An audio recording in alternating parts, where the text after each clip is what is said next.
இப்போ முக்கியமா தெரிஞ்சுக்க வேண்டியது யார் முன்னாடி இருக்காங்க, ஈரானா அமெரிக்காவா? நீங்க அதை ஃபர்ஸ்ட் புரிஞ்சுக்கணும்.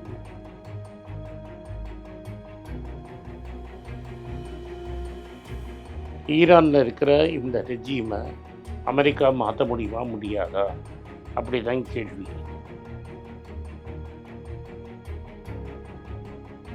ஈரானுக்கும் இந்தியாவுக்கும் சிவிலைசேஷனல் ரிலேஷன்ஷிப் இருக்கு.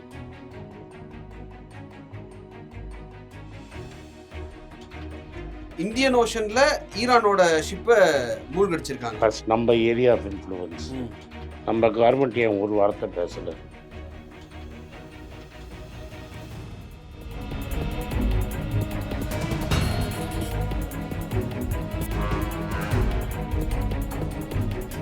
இந்த வார பொறுத்த வரைக்கும் ரஷ்யாவும் சைனாவும் இருந்த அமைதியா வேடிக்கை பார்க்குறாங்க. என்ன பண்ண முடியும்? ரஷ்யாட்டே ஒன்றும் கிடையாது. யுக்ரைனை போர் போட்டு அவனே ஸ்ட்ரெயின்டு. சைனா எப்படி ரீச் பண்ணுவான் அமெரிக்காவுக்கு? ஈரானில் எப்படி ரீச் பண்ணுவான் மெட்டீரியல்?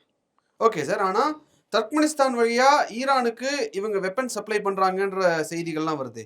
பாகிஸ்தான் வழியால் தான் போக முடியும். பாகிஸ்தானை காலி பண்ணிட்டோம் அமெரிக்கா.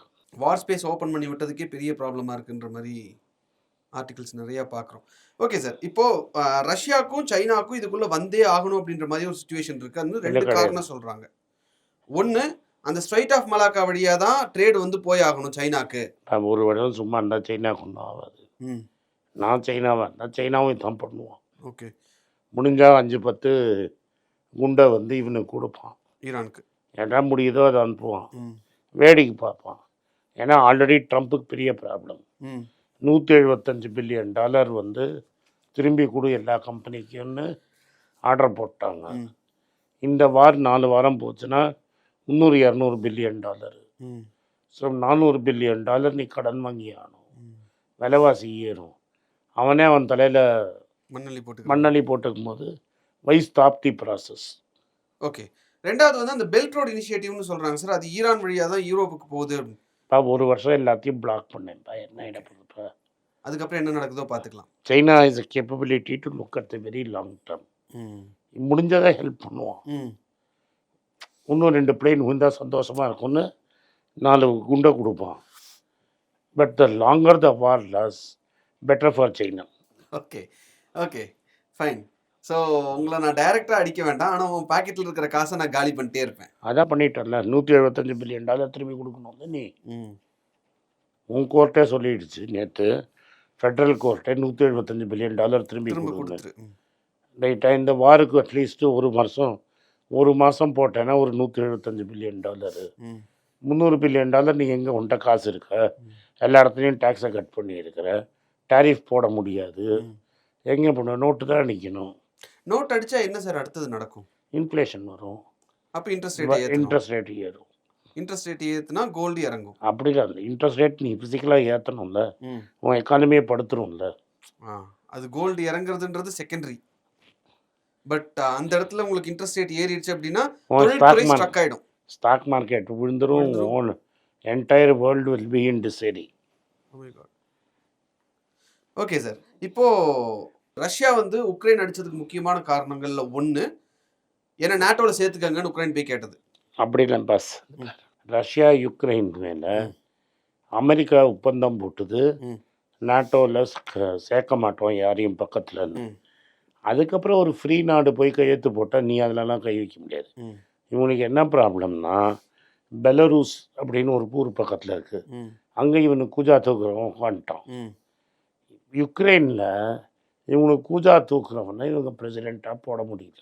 ரஷ்யாவை சொல்கிறீங்க? ஸோ ஸ்பியர் ஆஃப் இன்ஃப்ளூயன்ஸ் வந்து Ukraine was not a buffer state. Already என்ன ஆயிடுச்சுன்னா, லெப்டியா, எஸ்டோனியா இது மாதிரி கண்ட்ரிஸ் எல்லாம் வந்து ஓப்பன் மார்க்கெட் எக்கானமி யூரோப்பியன் யூனியனோட இன்டெகிரேட் ஆகிடுச்சு. இது எப்படின்னா, இப்போ அமெரிக்காவை திட்டினா எல்லாருக்கும் பிடிக்கும். ஆனால் அமெரிக்கன் எம்பசி வாசலில் கூட்டம் நிற்கும். அதே மாதிரி தான் யுக்ரைன்கிட்ட நீ ரஷ்யாவோட சேர்றியா யூரோப்போட சேர்றியன்னா எங்கே போய் சேருவான்? யூரோப். இங்கேருந்து முக்கால்வாசி பேர் யூரோப்பியன் யூனியனுக்கு போய் படிக்க போயிட்டு அங்கேயே தொங்கி வீசா வாங்கிறதுக்கு ட்ரை பண்ணுறாங்க. உனக்கு 2 பேருக்கும் தெரியும். தெரியும் தான். தெரியும். ஏன் போகிறான்? படிக்கிறதுக்கு போறதே அங்க வேலை வேணும்னா இங்க நீங்க படிச்சாதான் கிடைக்கும்ன்றதுனால உடனே படிக்கிறதுக்கு போறாங்க. ஏன் வேலைக்குன்னு முதல்ல தேடி ஏன் போறது. போகிறான்? Better life style. அப்போ உனக்கு பெட்டர் லைஃப் இங்கேருந்தே உனக்கு இங்கே நல்லா தான் இருக்குது. இங்கே உழைச்சாலே உனக்கு நல்ல லைஃப் ஸ்டைல் கிடைக்கும். இதை விட்டு அங்கே பெட்டர் லைஃப் ஸ்டைல் அங்கே போகிற. வெள்ளையாக இருக்கிற யுக்ரைனியன் ஏன் போக மாட்டான்? இதை நான் உன்னை அவமானப்படுத்துறதுக்காக சொல்லலை, உங்களுக்கு புரிதலுக்காக சொல்கிறேன். ஸோ யுக்ரைனுக்கே அங்கே போகணும். அவன் ஆசையை காட்டான். இவன் எஸ்னா யூரோப்பியன் யூனியனில் சேர்றேங்கிறான். யூரோப்பியன் யூனியனில் சேர்ந்தால் ஆட்டோமேட்டிக்காக நேட்டோவோட சேர்ந்துருவான். ரஷ்யன் பார்டர் வரைக்கும் வந்துடுவான். Okay sir. இப்போ ஈரானில் வந்து அமெரிக்கா வைக்கக்கூடிய பப்பட் கவர்மெண்ட் வந்துருச்சு அப்படின்னா ரஷ்யாவோட சதர்ன் பார்ட்டில் நாட்டோவுடைய இன்ஃப்ளூயன்ஸ் வந்துருச்சுன்னு நம்ம எடுத்துக்க முடியாதா? முதல்ல பப்பட் கவர்மெண்ட் வரட்டும், அதுக்கப்புறம் மற்றதை கன்சிடர் பண்ணுவோம். நீ வந்து ஃபீட் ஆன் தி கிரவுண்டு போடாமல் கவர்மெண்ட்டை டாப்பிள் பண்ண முடியாது. Okay sir. சிரியா ஈராக்லலாம் என்ன இருந்ததுன்னா மிலிட்ரி உள்ளே இறக்குனாங்க. ஆல்ரெடி இன்னொரு ஃபோர்ஸ் இருந்தது. அல்பஷீரை தள்ளுறதுக்கு ஒரு இன்னொரு ஒருத்தன் இருந்தான். இங்கே ஈரானில் யார் இருக்கான்? அதே மாதிரி சதாம் ஹுசைனுக்கு ஒரு அப்போசிஷன் இருந்தது. இங்கே யாருமே இல்லையே. ஆள் தேடிட்டு இருக்காங்க. இன்னும் உள்ளுக்குள்ளே ப்ரொட்டஸ்ட் பண்ணுறாங்க, தாரார் பண்ணுறாங்கன்னா நான் ஒத்துக்கிறேன். பட் வெப்பனை எடுத்து கவர்மெண்ட் அப்போஸ் பண்ணுற மாதிரி ஒரு நக்சல் குரூப்பு கூட இல்லையே அங்கே. அப்போ அந்த குரூப்புக்கு நீ காசை கொடுத்து வெப்பனை கொடுத்து நீ சென்ட்ரல் கவர்மெண்ட் அடிங்கண்ணா. உள்ளுக்குள்ளே சும்மா கத்தத்துக்கு தானே ஆள் இருக்கான். போய் இப்போ அடித்து உதச்சி உள்ளே போகிறதுக்கு ஆடு இல்லையே. Right sir. சார் இப்போ ஸ்ரீலங்காலேயே கோத்தபய ராஜபக்ஷ ஓடி போய் மக்கள் நேராக பிரசிடென்ஷியல் பேலஸ்குள்ளே போயிட்டான். பங்களாதேஷில் பிரசிடென்ஷியல் பேலஸ்குள்ளே போயிட்டான். ஏன் ஒன்றும் போக மாட்டேங்கிறான் ஈரானில்? ஸோ மக்கள்கிட்ட அந்த லீடர்ஷிப்பே இல்லையே. நீ அவசரப்பட்டுட்டன்னு. இவன் என்ன பண்ணியிருக்கணும்னா, உனக்கு நிஜமாகவே அங்கே டிசன்ட் இருக்குன்னா காசு துட்டெல்லாம் கொடுத்து அகேன்ஸ்ட் தி கவர்மெண்ட் பண்ணுறதுக்கு நீ ஆள் ரெக்ரூட் பண்ணியிருக்கணும். முதல்ல ஒரு ஆளை வளர்த்து விட்டுருக்கணும். நீ அதே பண்ணாமையே நேராக போய் துப்பாக்கியால் சுட்டா. Okay sir. சார் இன்னொரு கேள்வி வந்து நேயர்கள் விருப்பம் சார். ஆனந்த் சார் இதை கேளுங்க அப்படின்னு சொல்லி கமெண்ட்டில் வந்தது. ட்ரம்ப் வந்து நாங்கள் ஏன் ஈரான் மேலே வார் எடுத்தோன்றதுக்கு மாற்றி மாற்றி ஒரு பதில் சொல்கிறார். என்பிசியில் வந்து ஒரு இது சொல்கிறாரு, வாஷிங்டன் போஸ்ட்டில் ஒன்று சொல்கிறாரு. விஷயங்கள் வந்து தொடர்ந்து மாற்றி மாற்றி சொல்கிறாரு. ஈரான் மக்களுக்கு நான் சுதந்திரம் வாங்கி கொடுப்பேன்றாரு. இந்த மாதிரியான விஷயங்கள்லாம் சொல்கிறார். உண்மையில் ட்ரம்ப்புக்கு என்ன தான் வேணும்? காங்கிரஸில் பெர்மிஷன் வாங்கிட்டு தான் போனீங்களா அப்படின்னு கமலா ஹாரிஸும் கேட்டிருக்காங்க. கமலா ஹாரிஸ் என்ன சொல்கிறாங்க, நீங்கள் பெர்மிஷனே இல்லாமல் வார் வேஜ் பண்ணியிருக்கீங்க, காங்கிரஸ் அதுக்கு அப்ரூவ் பண்ணுச்சா? அதுக்கு தான் செனட்டில் வந்து நேற்று ஓட்டு போட்டு நீ காங்கிரஸை கேட்க வேண்டாம் அப்படின்னு பிளாக் பண்ணியிருக்காங்க. நார்மலாக வாருக்கு போகணுன்னா காங்கிரஸோட அப்ரூவல் போகணும். ஆனால் இவர் வாருக்கு போயிட்டு அப்ரூவல் கேட்குறாரு. காங்கிரஸை கேட்க வேண்டாம்னு சொல்லி நிறுத்திட்டாங்க. பட் நீ என்ன புரிஞ்சுக்கணுன்னா, தி லாங்கர் தி வார், இந்த இன்னும் எவ்வளோ நாள் வார் லாஸ் ஆகுதுங்கிறது முக்கியம். The longer the war lasts, the more difficult Trump will get. Okay. Inflation அமெரிக்காவில் வரும். பாடி பேக்ஸ் அங்கே இப்போ 5 பாடி தான் போயிருக்கு. 100 பாடி போனோன்னா அமெரிக்காவில் ப்ரெஷர் பில்ட் ஆகும். ஸோ மிட் டேர்ம் எலெக்ஷன் காலி ஆகிடும். ஸோ இது வந்து ராங் மூவ். ஆனால் ஏன் அதை பண்ணார்னா, அவருக்கு வெனிசுலாவில் ஈஸியாக ஒரு பெரிய வெற்றி கிடச்சிருச்சு.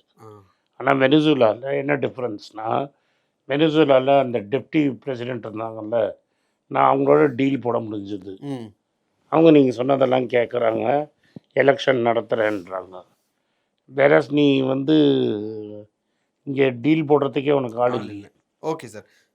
ஸோ அதே நாளில் இப்போ கியூபா ப்ராப்ளமில் இருக்குது.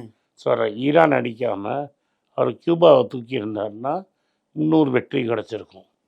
ஸோ அவர் வெனிசுலா நடந்ததை வச்சுக்கிட்டு இங்கே ஈஸியாக பண்ணிட முடியும் அப்படிங்கிற கணக்கை போட்டு தப்பாக கணக்கு போட்டார். ஓகே. ஸோ இதுதான் தேவை அப்படிங்கிறது ஒரு டார்கெட் இல்லாமல் தப்பாக போட்ட கணக்கு தான். எப்போதுமே வாருக்கு போகிறச்ச உங்களோட எண்ட் பாயிண்ட் உங்களுக்கு தெரியணும். உங்களுக்கு இந்த போர்லேருந்து என்ன வேணும். நீ இதை பண்ணுறீங்கன்னா எனக்கு இந்த போர்லேருந்து என்ன வேணும்னு எனக்கு தெரியணும். அது பேர் ரேம்ப்லேருந்து ஜம்ப் ஆஃப் பாயிண்ட்டும்பாங்க. அந்த ஜம்ப் ஆஃப் பாயிண்ட் உங்களுக்கு தெரியணும். அந்த ஜம்ப் ஆஃப் பாயிண்ட் தெரியாமல் இந்த போரை எப்படி முடிக்க போகிறோன்னு தெரியாமையே நீங்கள் போரில் இறங்கிட்டீங்க. Okay sir. ஸோ இது வந்து ஒரு இலக்கே இல்லாத ஒரு போர் அப்படின்னு புரிஞ்சுக்கலாமா சார்? இலக்கு என்னென்னா இந்த கவர்மெண்ட்டை மாற்றணும். ம் இந்த கவர்மெண்ட்டுக்கு பதிலாக யாரை போடுவேன்? ம் அங்கே உனக்கு வெனிசுலாவில் ஆள் இருந்தாங்க, ம் இங்கே யாரை போடுவேங்கிறதே உனக்கு தெரியல. தெரியல. Okay sir. ஸோ இதுக்கான பதில் கூடிய விரைவிலையாவது நீ கிடைக்கும், இந்த வார் சீக்கிரம் நிற்கும் அப்படிங்கிறது ப்ரே பண்ணுறத தவிர நம்மளால் வேறு எதுவும். பல நாடுகள் வந்து இந்த பண்ணது தப்புன்னு சொல்லிடுச்சு. நம்ம கவர்மெண்ட் அதை பற்றி வாயே திறக்காமல் இருக்கிறது. ஒரு 5000 வருஷம் நம்மளோட ஃப்ரெண்டாக இருக்கிற நாட்டை திரும்பி கூட பார்க்காம இருக்கிறது ரொம்ப வருத்தத்தை நீங்கள் என்ன வேணால் சொல்லுங்கள், பட் சொல்லணும். அப்படியே நடக்காத மாதிரி இருக்கிறதும், உங்கள் ஏரியா ஆஃப் இன்ஃப்ளூயன்ஸில் ஒரு நண்பர் கண்ட்ரியோட வார்ஷிப்பை சிங் பண்ண விடுறதும் அழகு இல்லைங்கிறது என்னோட கருத்து. இன்னொன்று வந்து இப்போ ரஷ்யாட்ட க்ரூட் ஆயில் இல்லை அப்படின்னா நம்மளுடைய அடுத்த ரெசார்ட் வந்து எப்படி ஈரான்ட்ட தான் போயிருக்கணும் சார். ஆல்ரெடி ஈரான்ட்ட இருந்து தான் வாங்கிட்டு இருக்கோம். ஸோ இப்போ நான் என்ன கேட்குறேன்னா, நீங்கள் ரஷ்யன் ஆயில் வாங்க மாட்டேன்னு எழுதி கொடுத்தீங்க, ம் இப்போ இன்றைக்கி வாங்கிக்கிறேங்கிறீங்க. ம் ரஷ்யாவும் நம்மளுக்கு 60 வருஷம் ஃப்ரெண்டு, ம் இல்லாட்டா எவன் கொடுப்பான்? இதுதான் டிப்ளமசியா? போன வாரம் வாங்க மாட்டேங்கிற, இந்த வாரம் வாங்குவேங்கிற. அதை தாண்டி சார் இன்னொரு கேள்வி இதில் வருது. அமெரிக்காட்ட இவங்க கேட்கறதுக்கான ஒரு கேள்வி இருக்குது. என்னன்னா, ரஷ்யாட்ட வாங்க வேண்டாம்னு சொன்னீங்க, நான் வாங்கலை, ஓகே ஃபைன். என் பக்கத்தில் இருக்கிற ஈரான்ட்டு நான் கொஞ்சம் வாங்கிட்டு இருக்கேன், அதை வாங்குறதுக்கும் இல்லாமல் நீ வந்து அடிக்கிற அப்படின்னா are you trying to rule mean ஒரு கேள்வி கேட்கறதுக்கு என்ன? அதுக்காலும் தான் நாங்கள் சொல்கிறோம்னா, அதுக்கு தான் சரண்டர் நரேந்தர்னு சொல்கிறோம் நாங்கள். Okay sir. இந்த விஷயத்தில் இனி அடுத்தது என்ன நடக்குது அப்படிங்கிறத நம்ம இன்னும் பொறுத்திருந்து பார்க்க வேண்டியது இருக்குது சார். இவ்வளோ நேரம் உங்களுடைய நேரத்தை எங்களுக்கு உங்களுடைய நாலேஜஸ் கொடுத்ததுக்கு ரொம்ப நன்றி சார். நன்றி, வணக்கம். குழந்தைங்களுக்காக ஒரு புஸ்தகம் லான்ச் பண்ணோம், அது ரொம்ப சக்ஸஸ்ஃபுல்லாக இருக்குது. யாருக்கெல்லாம் அந்த புஸ்தகம் போகணுமோ எங்கள் டீமுக்கு கான்டாக்ட் பண்ணுங்கள். கீழே இருக்கிற நம்பர்லேயும் வெப்சைட்லேயும் கான்டாக்ட் பண்ணிங்கன்னா உங்களுக்கு அந்த புஸ்தகத்தை நீங்கள் வாங்கிக்கலாம். மற்ற எங்கள் புஸ்தகமும் அவைலபிள் எங்கள் வெப்சைட் மூலமாகவும் வாங்கலாம். கீழே இருக்கிற வாட்ஸ்அப் நம்பர்லேயும் மெசேஜ் அனுப்பலாம். நன்றி, வணக்கம்.